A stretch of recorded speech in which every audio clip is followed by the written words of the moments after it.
अनुभा और महेंद्र एक गरीब दंपति थे।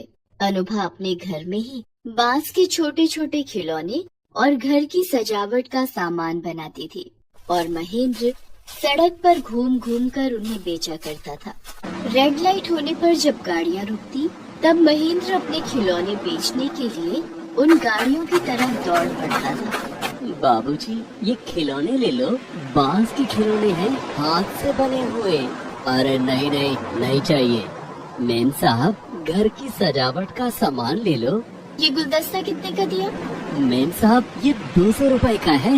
इतना महंगा? इससे अच्छा तो मैं मॉल से खरीद लूंगी, वहाँ ब्रांडेड सामान मिलते हैं। तुम्हारे सामान की तो कोई ब्रांड ही नहीं है और ना ही कोई गारंटी है। महेंद्र के लिए उन खिलौनों को बेचना एक चुनौती भरा काम था। उसे देखकर लोग अपनी गाड़ी की खिड़की खोलना तो दूर मुंह फेर लेते थे। महेंद्र अनुभा के बांस से बनाए हुए सामान को बेचने के लिए बहुत मेहनत करता था। वो ट्रैफिक में भी घूम घूम कर अपने सामान बेचा करता। इसी दौरान एक दिन महेंद्र सामान बेचने के लिए जल्दबाजी में सड़क पार कर रहा था कि अचानक सामने से आ रही एक तेज रफ्तार गाड़ी ने महेंद्र को जोर से धक्का मार दिया और महेंद्र वहीं सड़क पर गिर गया। इस हादसे में महेंद्र की मौत हो गई।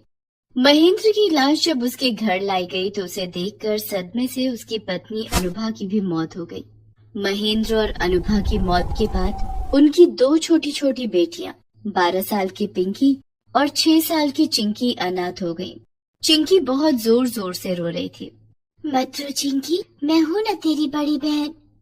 दीदी दीदी, अब हम क्या करेंगे? कहाँ जाएंगे और क्या खाएंगे? हमारे पास तो पैसे भी नहीं है।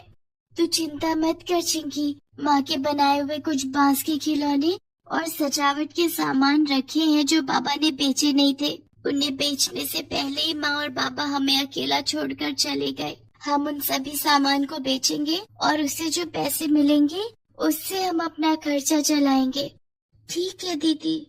दूसरे दिन पिंकी और चिंकी सड़क के किनारे बैठकर अपनी माँ अनुभा के बनाए हुए बांस के खिलौने और सामान बेचने लगती हैं। उन दोनों छोटी छोटी और प्यारी बच्चियों को सड़क के किनारे बैठकर सामान बेचते हुए देखकर वहाँ से गुजरने वाले राहगीरों का दिल पिघलने लगा और वे लोग चिंकी और पिंकी का सामान खरीदने लगते हैं। अरे बेटा, ये पेन स्टैंड कितने का है?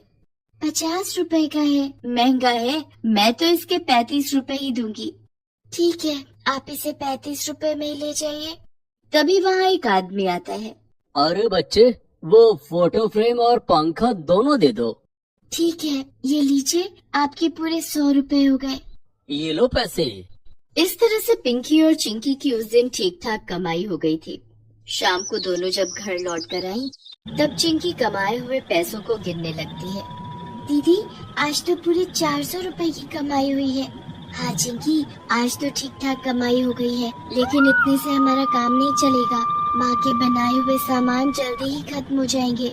हमें जल्दी ही सोचना होगा कि सामान खत्म होने के बाद हम क्या करेंगे, क्योंकि तब हमारे पास बेचने के लिए कुछ भी नहीं होगा। चिंकी और पिंकी बात कर ही रहे थे कि तभी दरवाजे पर दस्तक हुई। पिंकी ने दरवाजा खोला तो देखा बाहर मकान मालिक खड़ा था। देख पिंकी, तुम्हारे पापा ने पिछले 3 महीने का किराया नहीं चुकाया था और इस महीने का किराया भी बाकी है। 5000 के हिसाब से 4 महीने का किराया 20,000 रुपए होता है। मुझे कल शाम तक मेरे 20,000 रुपए दे दो, नहीं तो तुम्हारा सारा सामान उठवा लूंगा और घर खाली करवा दूंगा। अंकल, आपको तो पता है कि हम अनाथ हो गए हैं। हमारा इस दुनिया में कोई नहीं है। इतनी बड़ी रकम हम कहाँ से लाएंगे? हमें थोड़ा समय और दे दीजिए, हम थोड़ा थोड़ा करके आपका किराया चुका देंगे। तो ठीक है, आज से ही शुरुआत कर दो। लाओ आज के पैसे। और मकान मालिक चिंकी के हाथ से रुपए छीन लेता है। दूसरे दिन पिंकी और चिंकी ने बांस का सामान बेचकर जो कमाया वो भी मकान मालिक ने किराए के नाम पर उनसे छीन लिया। दीदी, इस तरह से तो हम एक पैसा भी नहीं जोड़ पाएंगे। हमारे पास कुछ खाने के लिए भी पैसे नहीं है। मेरे मन में एक ख्याल है, हम कल वैसा ही करेंगे। क्या करेंगे दीदी? कल सुबह हम कपड़े और बेचने वाले सारे सामान लेकर यहाँ से निकल जाएंगे। पहले हम अपना सारा सामान बेच देंगे और फिर यहाँ लौट कर नहीं आएंगे। हम लोग अपने रहने का इंतजाम कहीं और कर लेंगे। इससे हमें मकान मालिक को और रुपए भी नहीं देने पड़ेंगे। तो क्या मकान मालिक को बिना बताए हम यहाँ से भागने वाले हैं? हमारे पास और कोई रास्ता भी नहीं है चिंकी, लेकिन हम जाएंगे कहाँ दीदी? वो हम कल सोचेंगे। अभी खाना खाकर जल्दी सो जाते हैं, क्योंकि कल सुबह हमें यहाँ से जल्दी निकलना होगा। पिंकी खाना बनाती है और दोनों बहनें खाना खाकर सो जाती हैं। अगली सुबह चिंकी और पिंकी सारा सामान लेकर घर से निकल जाते हैं। वे दोनों सड़क के किनारे बैठकर अपना सारा सामान बेचने लगते हैं। दीदी, आज तो हमें ये सारा सामान बेचना होगा, नहीं तो इन्हें लेकर हम कहाँ जाएंगे? हाँ चिंकी, हम आज अपना बांस का बना ये सारा सामान बेच देंगे। सामान ज्यादा होने के कारण उन्हें बेचने में भी काफी समय लग गया और दोनों बहनों को पता ही नहीं चला कि कब रात हो गई। रात के 8 बज गए थे। दीदी, सारा सामान बिक गया है, अब हम लोगों को यहाँ से चलना चाहिए। हाँ चिंकी, आज तो खूब अच्छी कमाई हुई है, पहले कहीं चलकर कुछ खाते हैं। दोनों बहनें एक होटल में जाकर खाना खाती हैं और उसी होटल के बाहर सड़क पर चादर बिछाकर सो जाती हैं। अगली सुबह, दीदी आज हम क्या करेंगे? आज तो हमारे पास बेचने के लिए कुछ सामान भी नहीं है। चिंकी, पहले हमें अपने रहने का ठिकाना ढूंढना होगा, रोज रोज हम सड़क पर नहीं सो सकते। हाँ दीदी, लेकिन हमारे पास तो सिर्फ 1000 रुपए हैं, इतने पैसे में तो कोई भी हमें किराए पर घर नहीं देगा।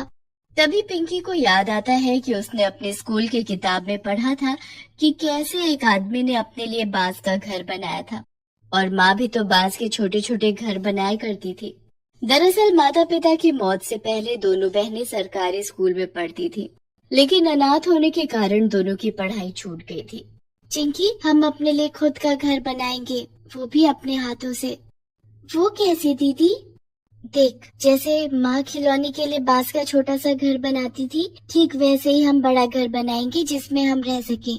ठीक है दीदी, लेकिन हम इतना सारा बांस कहाँ से लाएंगे? बांस लाने के लिए हमें जंगल जाना होगा। मैं बाबा के साथ जंगल भी गई हूँ, मुझे जंगल का रास्ता पता है, तो चल मेरे साथ। और दोनों बहनें जंगल की ओर निकल पड़ती हैं। जंगल पहुंचकर दोनों ने देखा कि ढेर सारे बांस के पेड़ हैं। पिंकी ने शहर के किनारे और जंगल के बगल में एक जगह चुन ली और दोनों बहनें जंगल से बांस लाकर इकट्ठा करने लगी। धीरे धीरे करके दोनों बहनों ने काफी बांस इकट्ठा कर लिया। ये सब करते करते रात हो गई और दोनों वहीं सो गई। अगली सुबह, चिंकी उठ, हमें जल्दी से अपना घर बनाना है। और पिंकी बांस का घर बनाना शुरू कर देती है। चिंकी अपने नन्हे हाथों से बड़ी बहन पिंकी की मदद करने लगती है। लगभग 3 दिन की मेहनत के बाद पिंकी और चिंकी ने अपने लिए एक बांस का घर बना लिया था, जो देखने में बहुत ही सुंदर लग रहा था। दीदी, हमारा ये बांस का घर कितना सुंदर है ना? हाँ चिंकी, ये घर हमारे पुराने घर से भी ज्यादा सुंदर है और इस घर में रहने के लिए हमसे कोई किराया भी नहीं मांगेगा।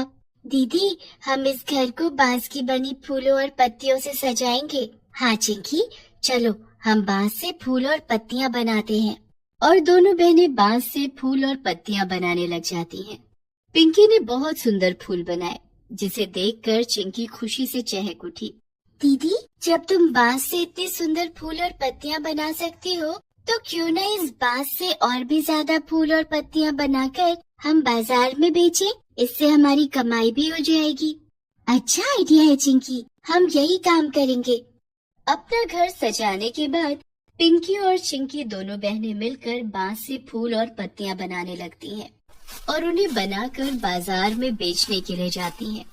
पिंकी और चिंकी सड़क के किनारे चादर बिछाकर अपने बांस के फूल और पत्तियां बेचने लगती हैं। आने जाने वाले राहगीर उनसे सामान खरीदने लगते हैं। वो फूल कितने सुंदर लग रहे हैं, गाड़ी में सजाने के लिए ले लेते हैं, हमारी गाड़ी और सुंदर लगेगी ना? हाँ हाँ, क्यों नहीं, और ज्यादा ले लो, अपने घर के ड्राइंग रूम में भी सजा देना। वो फूल दे दो। ये लीजिए मैडम जी। कितने पैसे हुए? 200 रुपए हो गए। ठीक है, ये लो पैसे। और इस तरह से दोनों बहनों के बांस से बनाए हुए सजावट के सारे सामान बिक गए। दोनों बहनें खुशी खुशी घर आ जाती हैं। दीदी, हम कल और भी ज्यादा सामान बनाएंगे। हाँ चिंकी। तभी उनके दरवाजे पर दस्तक हुई। दीदी, हमारे घर कौन आया होगा? पता नहीं चिंकी, मैं जाकर देखती हूँ। पिंकी ने दरवाजा खोला तो बाहर एक आदमी खड़ा था। जी बताइए। मेरा नाम विक्रम है। मैं पास ही में पर्यटकों के लिए एक नया रिजॉर्ट खोल रहा हूँ। मुझे आपका ये बांस का घर बहुत पसंद आया। मैं अपने रिजॉर्ट में बांस के छोटे छोटे कमरे बनाना चाहता हूँ। क्या आप मेरे रिजॉर्ट में बांस के कमरे बनाएंगी? इस काम में मदद करने के लिए मैं आपको हेल्पर भी दूंगा।